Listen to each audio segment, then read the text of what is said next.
it's Christian, and today I am looking at Matthew 15, starting at verse 21.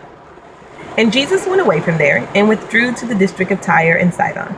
And behold, a Canaanite woman from that region came out and was crying, "Have mercy on me, O Lord, Son of David. My daughter is severely oppressed by a demon." But he did not answer her a word. And his disciples came and begged him, saying, "Send her away, for she is crying out after us." He answered, "I was sent only to the lost sheep of Israel." But she came and knelt before him, saying, "Lord, help me." And he answered, "It is not right to take the children's bread and throw it to the dogs." She said, "Yes, Lord. Yet even the dogs eat the crumbs that fall from the master's table." Then Jesus answered her, "O woman, great is your faith. Be it done for you as you desire." And her daughter was healed instantly. It is raining. And it has been raining for quite some time. And sometimes in life, it kind of feels like that. You go from one storm to another. You go from what seems like your desert winter season to another desert winter season. It just keeps raining. And we find this woman in our story on a day that just wasn't awesome. She's having the trouble of watching her daughter demon possessed.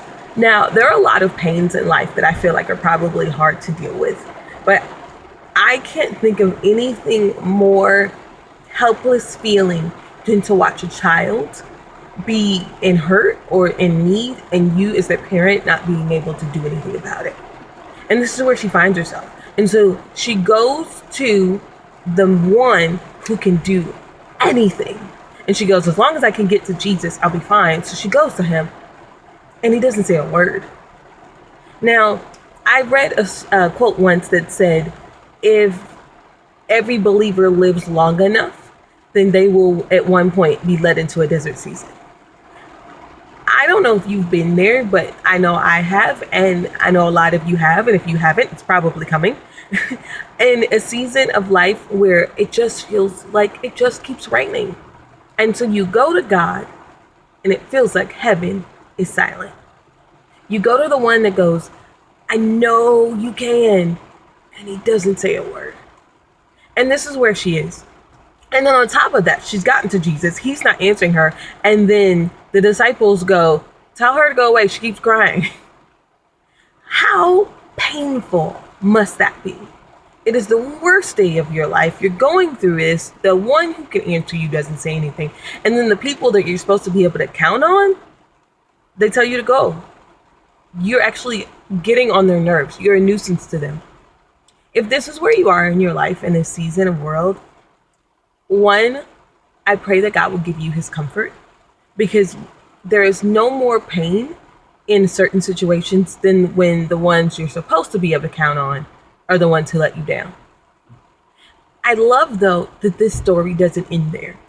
Now, I'm going to be honest. I don't even know if I really completely understand this story, because there's this thought process when you think, did he just call her a dog? And then I think about it and I went, that's what people were calling her. It wasn't the fact that he called her a dog. He looked at her and said, this is what people are going to say about you.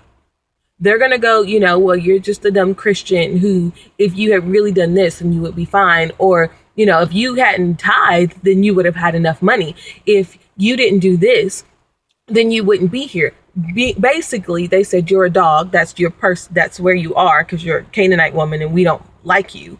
And so they're going to do the same thing for my people who are called by my name. And they're going to go, you're in this position because it's your fault.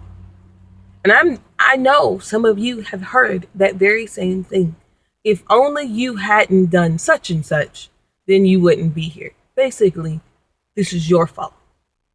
And then she has the kind of faith that I think Jesus is asking of us. She looks at him and goes, yes, I did that. But you look beyond that.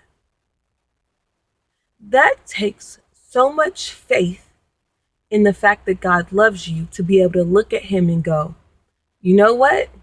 I did that. The problem that got me here, I did that. The choice that got me here, I did that. But you look beyond that. And Jesus doesn't go, well, it's your fault. He actually goes, I've never seen this kind of faith before. He actually applauds her for going, yeah, I did it. But you look beyond that.